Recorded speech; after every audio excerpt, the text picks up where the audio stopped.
Cool. Okay. Hi, Becky. What's on your mind? Well, today I wanted to talk about sort of a struggle I'm having with work. So I started a new job about 2 months ago. I switched to a new organization and kind of took on a new job role. And I'm in that phase. I'm 2 months in, getting to know my VP. I report directly to a VP. And sort of get a feel for his style. And I think I'm realizing that I'm struggling a little bit. He's a bit indecisive, and the person above him, our chief transformation officer, is also a little bit. He reminds me of like the visionary technology person who has all these amazing ideas and just kind of throws them out all these different directions. And so it's a bit of a struggle now that I'm a couple months in and I'm actually into the role doing my job, to really weed through all that indecision, all those ideas, and come to kind of I guess a way to work with him that I know what I'm supposed to be doing, if that makes sense. Okay. So, when you say indecision, what does that look like for you? I think the most tangible example is, I come from a government construct and I moved into private. And so I'm used to really, really well-defined decision logs because I did a lot of project work, decision requests, decision approvals, like a really defined process to outline a decision, make the decision, and kind of commit to it. And what I see from him is a real unwillingness to write any decisions down. So most of them are given verbally. And then, from talking to others on my team and so what I've started to see over the last 2 months, the next time you ask him, you get a slightly different decision. And he forgets the first one. And then the next time you ask him, it's a different decision and he forgets the first two. And so that's really a struggle, is pinning him down to what is the decision so that I can lead my team to go in that direction, because they start in a direction, they do a whole bunch of work, and then they get really frustrated when all of a sudden, I never said that. Why are you doing that?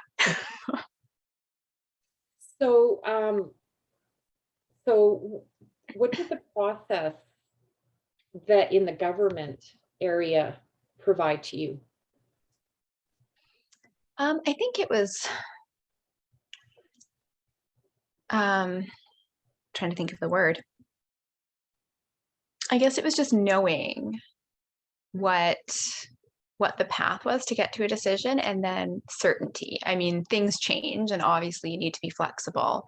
But it just gave me more certainty in leading the team, that I knew what they were supposed to have accomplished at the end of, the month, 2 months, 3 months, whatever it was. And we could adapt to changes by, I guess what's more of a struggle is the lack of acknowledgement that it's a change. Because I think that's what seems to be hurting the team morale the most, is this. It almost feels like they're being gaslit, right? Well, I never said that. Why did you do that? But they remember the meeting where he'd said, go do this thing over here. And so they did what they were told. And then they get to the end of it and it just feels like this Twilight Zone scenario where he doesn't even remember telling them, and why are you doing this, and throws away their work. So I think that's the biggest struggle, because I think if there's a change, but you acknowledge that, yes, I said that priority has changed, and so now we're doing this, I think that's easier for them to handle. So what would that look like for your team? I think, in my mind, it looks like a record of the decision, whatever it looks like, right? Somebody needs to put in writing that this is what I told you to do, and whatever format that takes. And I think I'm trying to find what is that comfortable level of documentation for him. But there needs to be something documented that this is what we've told you to do, to give them that certainty, because otherwise they don't feel like doing anything. drag their heels, they wait for the final decision, they bring it up again and again and again to try to get some clarity and some reassurance because they've been burned before. And so they need, well, I guess I need, I need that clarity so I can say, you know, I'm relatively confident that we're going to land here. We might have changes at some point during that time period, but this is the direction now, and we can hang our hat on it. So what is a step that could be made today to help to move that forward? I think maybe the piece that I've been avoiding because I'm new is having the conversation with him about the impact that I'm seeing in the team. I think I felt previously that, you know, what do I know? I just walked in the door. I'm seeing a sliver of the story right now. But after 2 months, I think I've seen enough that it's a valid observation now. It's not just kind of a knee-jerk sort of thing. And so I think having that conversation of what I'm witnessing, the behaviors I'm seeing, and kind of what seems to be driving them would be a good first step. I'd need to be, I guess, cautious the way that I do that, because I think what I see from him, and this is my perception, but an unwillingness to,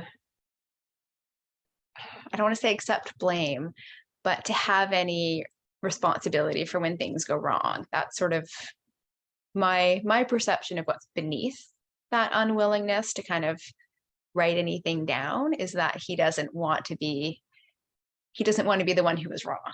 And so if he never writes anything down, if he never admits that he told anyone to do something, then when it goes wrong, he can point the finger at somebody else. Okay.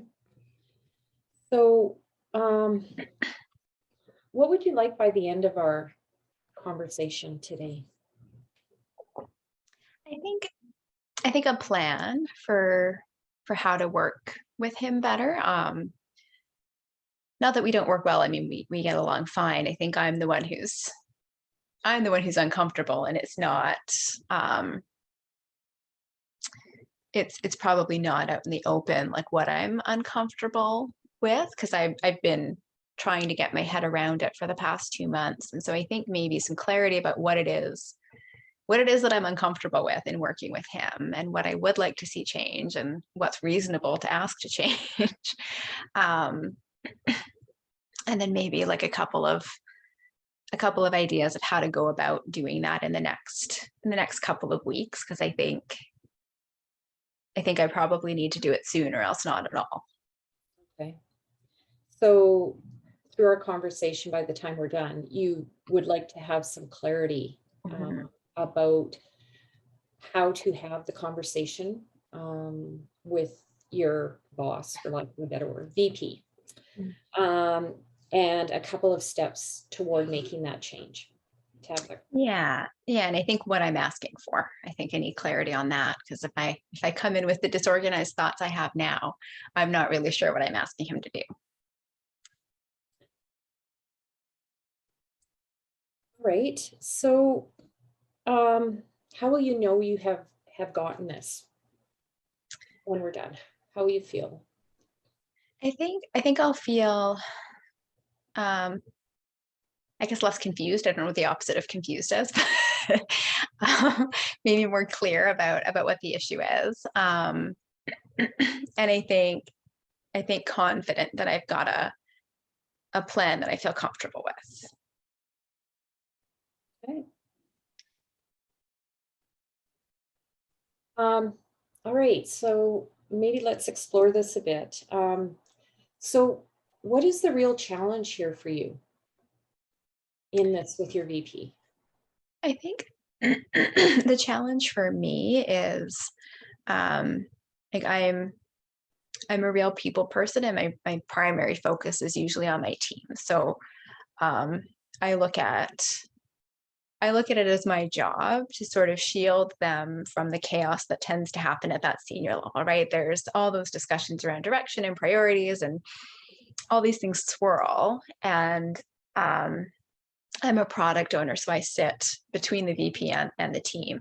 And so I look at my job as protecting them from that, the swirl, the chaos, the mess, and sort of allowing kind of a filter of, a single strategy and direction to come through once it's defined, and kind of protect them from all of that other stuff. And so the struggle for me is I don't see that single thread.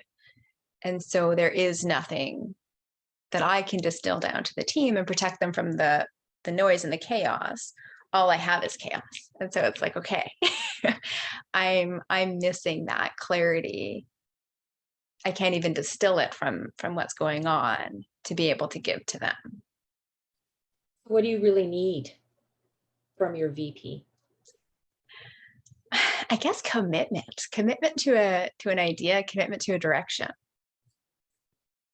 Because I think that's what I'm missing. Like we've gone through, like we're triaging a bunch of different business use cases, and we've probably talked about it four times, and every time I get a slightly different list from him. And it's not like wholesale different, but it's different enough that we have to start over. Or I get a different set of parameters to look at, or something fundamental changes.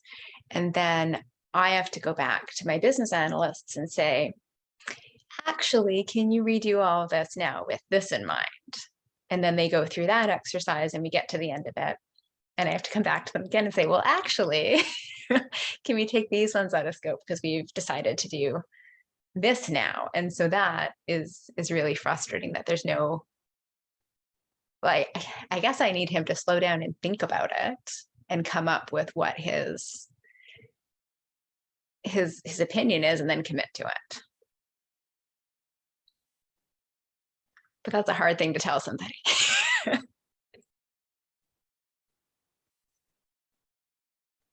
So what would it mean to have to tell this to him? I think it would be uncomfortable. I always find when people don't ask for feedback, and you're just sort of exposing something like that, it makes me feel very uncomfortable. I wouldn't want, I guess also, I mean, I see, I've only worked there for 2 months, but we have a really good working relationship. And, he has made a lot of time for me to kind of spend time getting me up to speed and supporting me through kind of navigating the politics in the organization. And so he's spent a bunch of time, and I know he cares about kind of making sure that I'm set up for success. And so I think there's a bit of fear too, that if I come in and I sort of expose this thing, that it might damage that and sort of impact his willingness to support me and work with me the same way. So what would that mean to you? What would that mean to me? I mean, I think it would just make my work life uncomfortable. I don't know that it would have a deeper meaning. I mean, I would probably feel some guilt about making him feel bad. But ultimately, I mean, the uncomfortableness would probably blow over at some point, and it's probably not as big of a deal as I'm making it into in my head. So what would be the risk of doing nothing? I think the risk of doing nothing is that I'll continue to get frustrated, and probably end up in a position where I'll need to choose to kind of find a new role with, somebody else there, or leave, kind of to avoid, feeling like I'm just frustrated all the time. And what's the risk to your team? Well, I like to think they're climbing out of sort of a bit of a hole right now. So I think the risk of not getting this clarity is that they fall back into it. They'd spent I think most of last year really churning because of this, and people were getting frustrated. They lost 3 team members kind of based on frustration with not feeling like they were able to start anything. They were just kind of, they felt like they didn't do anything all year. Like that's what they've told me.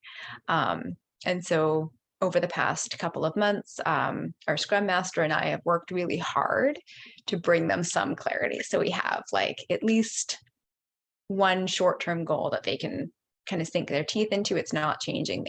They can work on it. But what the uncertainty is of what comes next after this. And I think if we were to not have certainty, then we risk going back to where they were last year, where maybe more people choose to leave. Maybe they just kind of stop working again, because what's the point? So heading back into the hole. Yeah. Okay.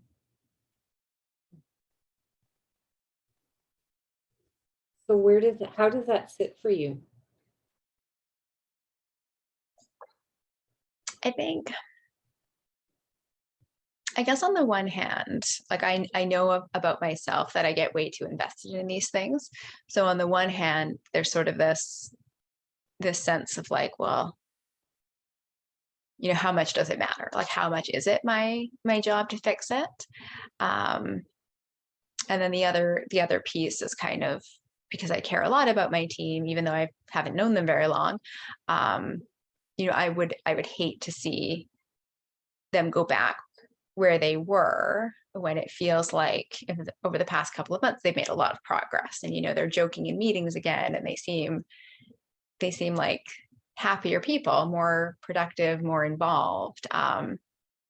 So I've kind of got that conflict, I think, around not wanting to get over invested in this. This is not necessarily something that I can directly change, right? I can bring up whatever I want to his attention. I can't force him to be a different leader, and wanting to make sure that I do enough to not sort of feel like I just abandoned the team. So that abandonment. Yeah, I think I feel a huge amount of responsibility for any team that I lead. I always have. So that responsibility piece, I think if I feel like I'm not living up to that, I feel some guilt there.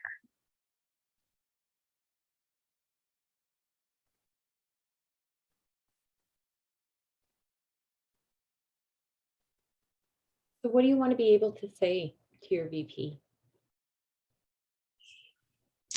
I think, I mean, at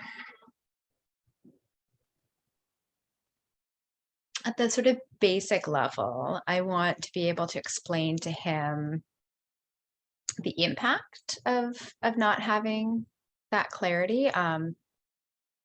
And I guess the balance is where the organization has switched to an agile enterprise over the past couple of years. And so they're in this sort of infancy of understanding what it means to be agile. And that it seems like over the past few months, they've sort of had this realization that agile doesn't mean no plan. It means more frequent planning and smaller plans, you know, that iterative nature, not nothing, not chaos. And so they are in that real infancy right now of realizing that, and developing different thought processes around what that means for, you know, the strategic direction piece of what everyone needs to do. And so I think part of the message needs to be around, you know, how we're off balance there, that we're too far in the flexibility, no plan, iteration, and we need to kind of come back a little bit into things like decision logs and actually write down the things that we decide and give the team something to hang on to. But also this, there's like this tension between Agile wanting the team to be empowered and do what they know they need to do to get the work done, and this sort of, I guess, old pre-Agile enterprise idea of top-down direction. And so I think that's maybe some of the tension as well, where he's top-down directing until he's not. And then there's that disconnect between where he tells the team, well, you figure it out, but he still has his idea of like what we need to end up at and doesn't communicate it. And maybe that's the issue, is that we're doing what we're supposed to do and figuring it out. But then when we have those touch points to come back to his vision, because he hasn't communicated a vision, he has some very tangible next steps in his mind. And if we haven't hit them, then it's back to the drawing board to do it again until we get there. But we don't know what there is. Maybe that's the crux of it. So how do you find out there? Well, and I think that's what needs to be the message, is that maybe if there is an expected set of steps, like if there's a known expected result, we need to know what that is.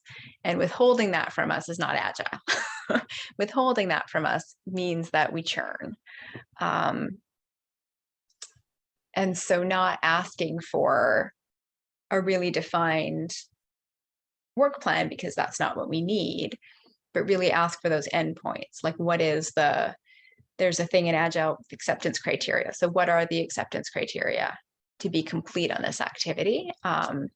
Rather than, like I said, what I think now that I'm kind of talking this through, what I think he's doing is thinking in a traditional way and knowing what the plan is, choosing not to communicate that because he knows that's not Agile. But then when we come up with a plan, if it doesn't match the plan that he has, then it's okay, back to the drawing board. And so I think that's part of it. And then the other part that is the harder one to broach is this, and I'm just going to use the word cowardice, around setting a direction and having it not be popular, having it upset somebody, and not having a way to back out of it. That would be his problem. Yeah. Because I think, I mean, that's something that I've witnessed in the 2 months that I've worked there is, we had a body of work that the team was doing, and I wasn't there, but they distinctly remember the meeting where he told them to do it, and he gave them direction, he approved it, he said, go ahead and do these things. And they got close to the end of it, and in Agile we do little iteration reviews with stakeholders, and so we went out and we did it. And one of the kind of more powerful stakeholders was really upset that we were doing that, because that was not what they wanted. And so he was able, because he never wrote anything down, nothing was documented, the team couldn't reference anything, he was able to sort of say, oh, well, the team misunderstood it, so they went in this direction, but we're going to get them back on track, and now we're going to do this. And so he was able to kind of back out of that uncomfortable situation by not having written things down. And so I think that's the trickier bit, is that, like, I perceive it as cowardice of not being willing to stand up and say, oh, I misunderstood and I told the team to do that. What else might be going on? I think there's fear. There's a lot of politics, is what I'm learning over the last couple of months. There's a lot of politics. And so I think there's fear. Before I joined, I think last year, they had 2 VPs in our area, and the chief transformation officer realized that he needed to bring on 2 new VPs to kind of support them and make sure that everything got done. So I think there's maybe a little bit going on there where, you know, their portfolios were shrunk to bring on these other people to kind of bring in more structure and kind of right the ship a little bit. And I think also this team that he's been leading, it's a bit of a pet project for our CTO. He feels very, very strongly that we meet our objectives. And so I think the fact that they haven't for a little while is also, you know, bringing kind of some fear for him around that. But maybe he also just doesn't know. Maybe the indecision is that he's confused.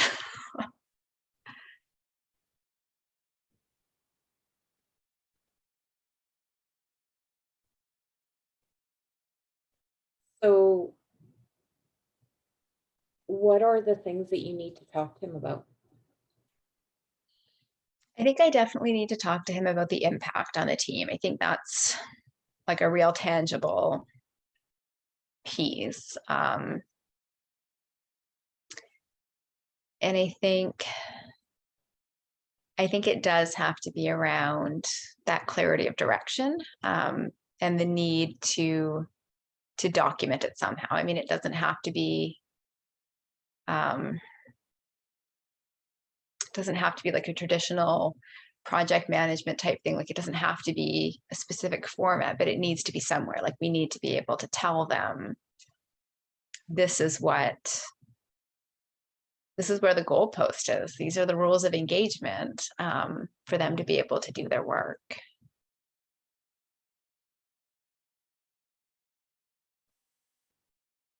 So what could you recommend around that documentation? I think we have recommended a couple of things. And so maybe it's more about impressing the importance of it on him. Because when I document a decision and I say, hey, you know, how does this sound? Like, if we use this to document this thing, he's like, yeah, great. But then the process of getting him to actually sign it is almost impossible. We've created a RAID log, which is sort of a more traditional project management thing, but it's just, you know, line by line what the decision is. But again, to get him to actually review it and say, yes, I'm endorsing this decision is a real challenge. You know, I've sent out minutes from discussions to say, I've just documented all the decisions. Can you confirm that this is the direction? I get, you know, a bit of a wishy-washy response with no actual, like, yes, this is what I need you to do. And so I think it's less the format, because that doesn't seem to matter. And it's more, I think, impressing on him the importance of finalizing, like the importance of putting your signature on that, the importance of responding back with a yes. Like, that's the important thing. So what does that look like for you? What that importance part, what would you include within that?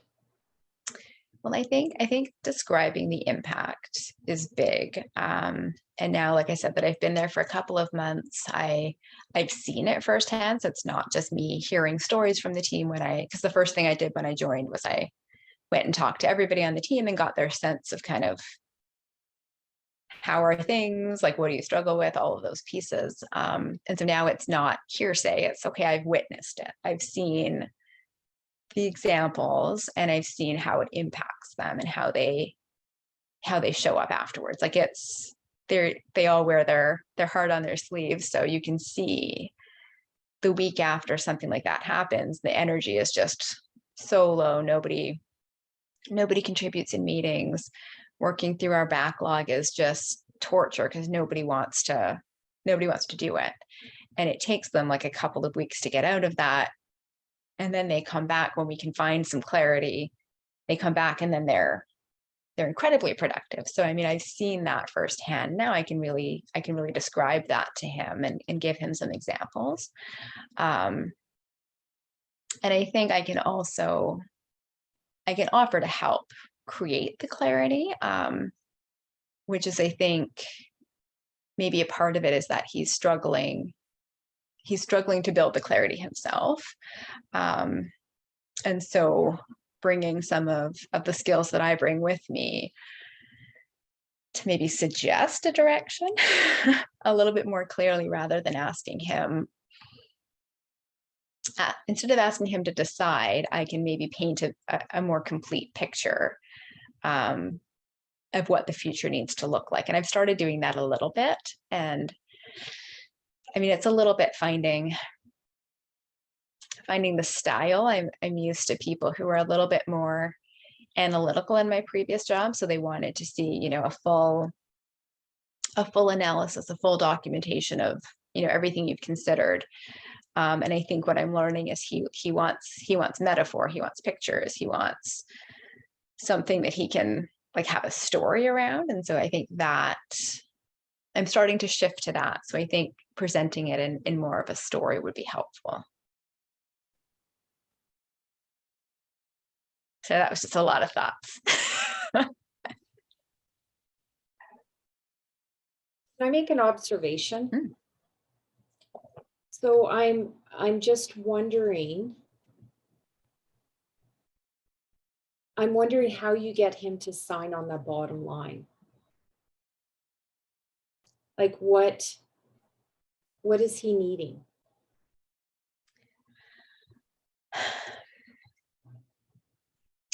I mean, this is not something I can provide him, but I think he needs ground cover. I think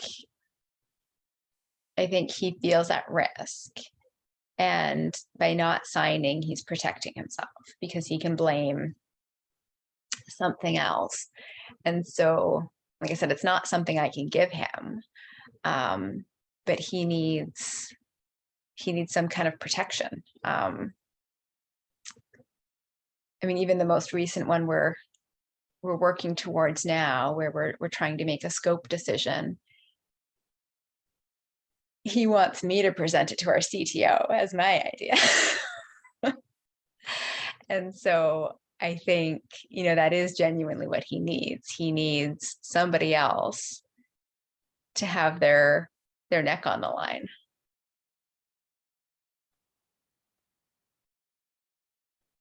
Which, as I'm saying this,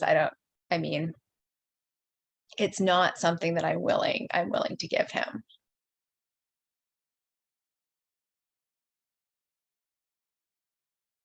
So what are you prepared to do?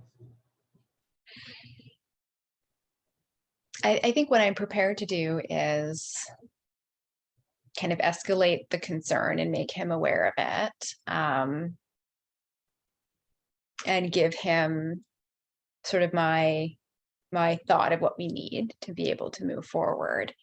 And then I think after that, I need to let go of what the result of it is. I think in terms of kind of when I talked about the responsibility that I feel, I think that is the line of my responsibility. And, I got this new job because I burnt out my last one for doing just what I'm struggling with, right? Putting my neck on the line for somebody where I'm not getting paid for it and giving them cover so that they can dodge their accountabilities. And that, pushed me over the edge of burnout and made me, completely have to switch careers, leave the government, leave everything, right? And start something new. And so I don't want to get there again. And so I think the important thing for this is to have the conversation, because that absolves me of guilt over not doing, what I need to do for my team. That's my responsibility, to identify the issue, escalate it, bring it up, do what I can to try to resolve it. But, if he's got other things going on that prevent him from providing that to the team, then it's not my responsibility to give him those things. It's not my responsibility to give him safety.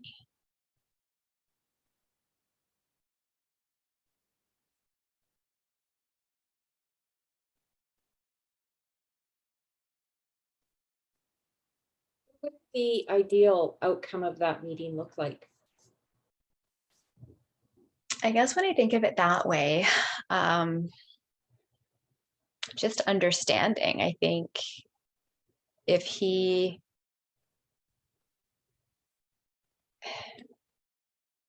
yeah, I guess the ideal outcome of the meeting would be that he understands the situation and what the team would like to change. I don't think that I can have the eventual outcome as sort of my measure of success for this, because I can't, like I said, I can't force him. I can't force him to change. I can't take away the political risk. I can't do any of that. All I can do is express the concern, give him some tangible examples of how it's impacting the team's ability to do what he wants them to do, and seek that understanding, and then hands off and see if he changes. I'm just curious why you use the word would like. This is what the team would like. I guess, yeah, want is probably could have been just as transferable, but it's just about, they all care a lot about what they're doing, and they care about their job, and this is something that they're struggling with. And they can all just continue to show up every day and keep getting paid. But I think it makes them more productive and happier if they have a direction to head in, and they're not just kind of wasting time. Because I think that's what it feels like. They're doing a bunch of work and throwing it away, and so they're getting paid. They did the work, but it doesn't feel valuable.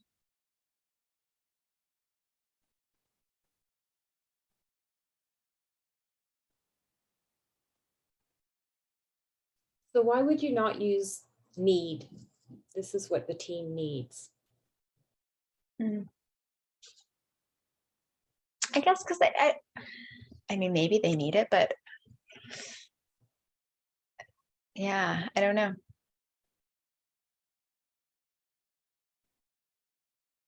That's probably a stronger way to phrase it. Maybe it would land better. I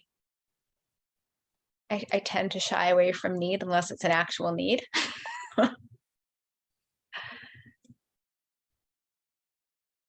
So what would it look like if it was an actual need? Well, lives would be in danger. I'm a pragmatist that way. You need air, you need water, you need food. You don't need direction at work, right? They're getting paid. They're like, it's not life and death. And so that's the shift I'm making internally, is that these things they're not life and death. It's not a necessity for life. It's a want, a desire to help them feel more actualized at work, to help them feel more fulfilled, to help them be more productive. But if he doesn't need them to be productive, then they don't need to be productive. And that's the shift that I'm sort of making internally to kind of combat my own perfectionism and burnout tendencies.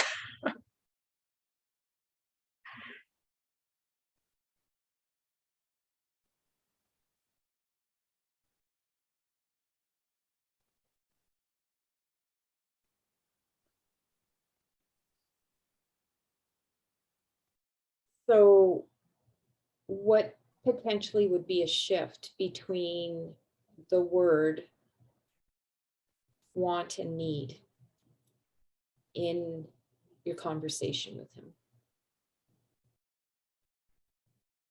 I guess I could see it a couple of different ways. I think for me, that shift would raise the stakes of the conversation. And I think if the results aren't what I want, I think that creates that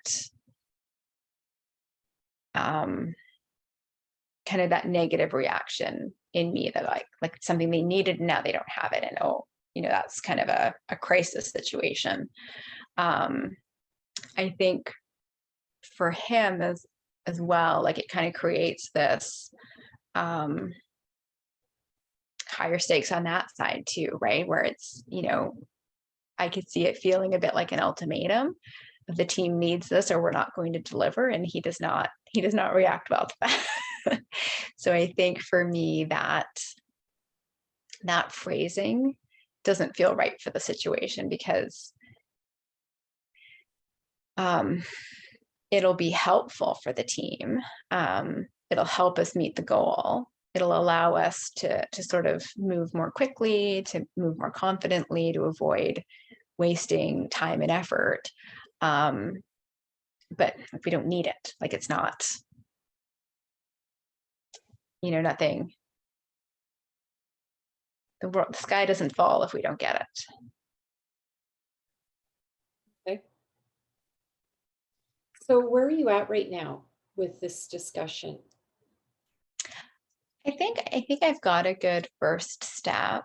I think what I need to commit to is kind of when the timing works for this.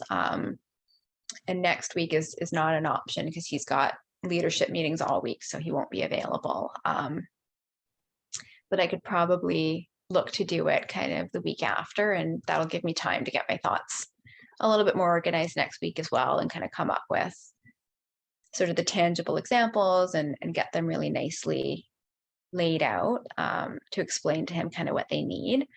And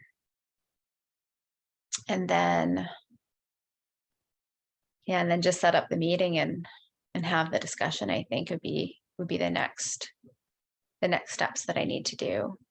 Well, actually, maybe, my Scrum Master is off next week as well, so maybe waiting till she gets back and allow her to be part of it, because we are partners in this and we've got some similar concerns. And I think for the sake of our relationship, it would be good to bring her in and let her know what I'm raising and how I'm raising it, and give her an opportunity to weigh in. And then it might also kind of help lend a bit of weight to it if we both kind of have the same message.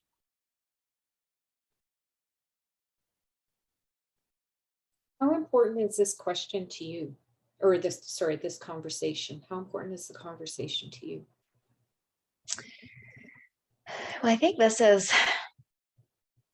it's important to have it. I think that, like I mentioned, that absolves me of my guilt, that I saw the issue and did nothing. And so I think it is really important that I book it and I have it and I bring it to light. And then, like I said, I don't hold on too tightly to what the results may be, because it's not my behaviors to change, it's his.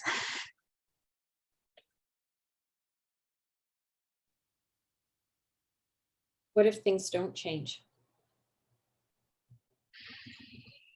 I think if they don't change, then I have a decision of whether I want to keep working with him. Because I think if I raise it and I'm clear about what I want,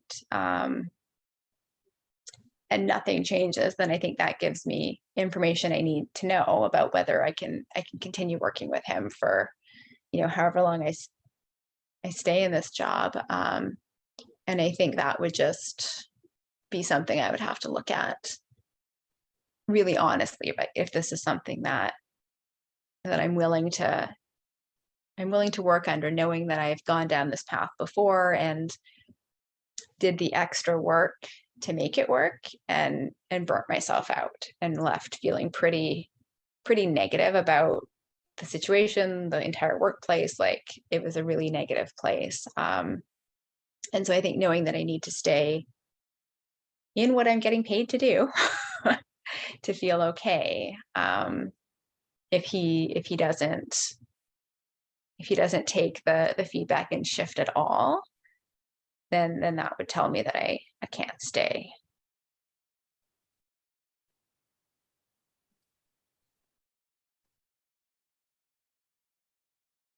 So how are you feeling about where things are at right now in our conversation?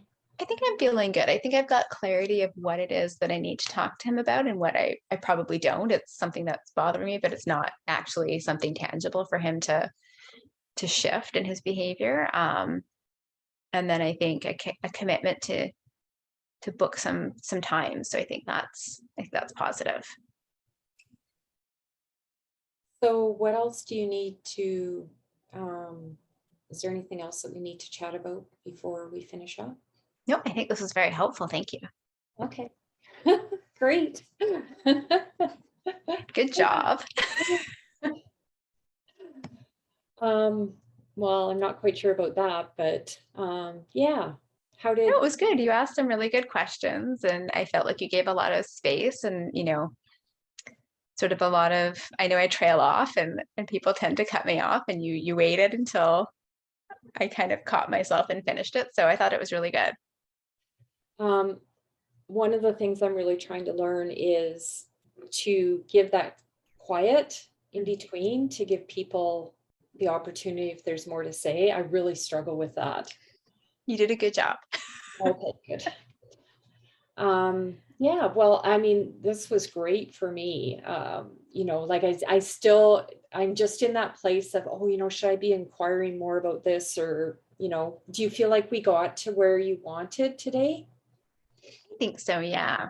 Okay. Okay. Yeah. No, it was good. You did a good job for week 8. Amazing. Well, I'll just continue on the practice and hopefully I will just continue to progress and I'm sure you will. well, I thank you very much, Becky. I really Yeah. appreciate this. I really Thank appreciate you. this time. Thank you. It's I great guess, to meet you. yeah, you too, and good luck. What you've got 6 more weeks? Something like that. Yeah. So close. So close, so close. How are you doing with your hours? Well, I took March as kind of like a rest month. So I'm at about, I think, 13 or 14. But I'm trying to go slow so I don't burn myself out at work as well. Well, I think you're amazing. Oh, thank Oh you. my gosh. Wow. Like I said, a natural, right? Oh, that's really nice of you to say. Thank you. Yeah. When I think about 13 hours, it's like, oh my goodness. Well, I wish you luck. I know that you're going to have lots of success going forward, for Well, sure. thank you. And you as well. Good luck with your courses. Yeah, thank you. And if you ever want to practice again, just get in touch with me. Absolutely. Yeah. Thank you. Okay. I Okay. guess I need to